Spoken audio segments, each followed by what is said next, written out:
Rek aku saiki ono kamar kecil ruang tunggu NICU RSUD Bangil. Lawange jebol kabeh, nek kate nguyu ketok pokonge ajur-ajur.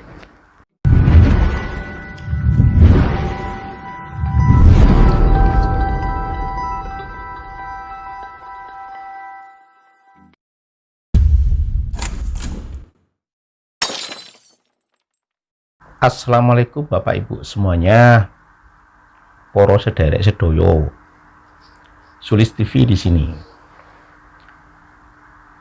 Ini yang saya ambil gambar adalah kamar kecil. Nah itu tadi pintunya nggak ada, kondisinya berantakan kayak gudang. Nah nggak layak ini kalau dipakai ya.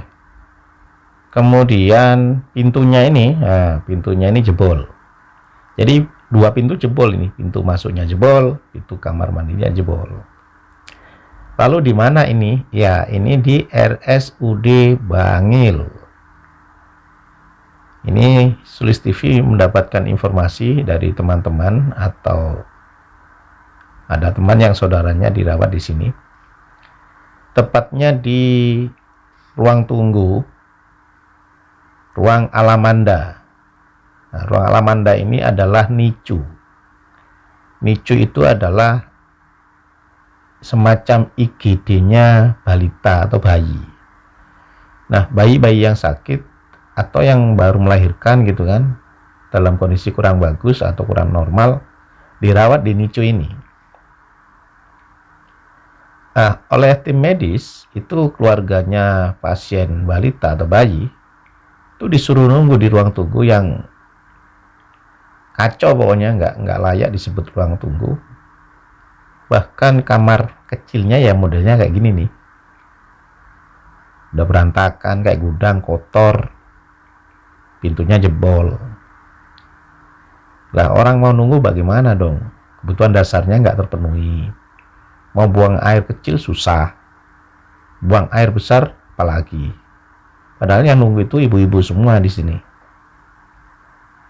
Nah, modelnya kayak gini gimana RSUD Bangil ini? Ruang tunggunya cuman kursi sederet gitu kan. Kamar mandinya kacau. Ya, pokoknya kacau gitu. Dan ini informasi yang didapat dari tim medis atau perawat sana. Itu sudah diajukan berkali-kali untuk perbaikan, nggak direspon. Dan sempat juga Sulis TV menyampaikan ke Humas RSUD Bangil, Bapak M. Hayat ya. Ya responnya ya nanti kita lihat, kita sampaikan dan sebagainya. Piye ki RSUD Bangil dipek badine tok ta kira angel wis. Nek dipek badine tok ya wis buka auto klontong ae rek.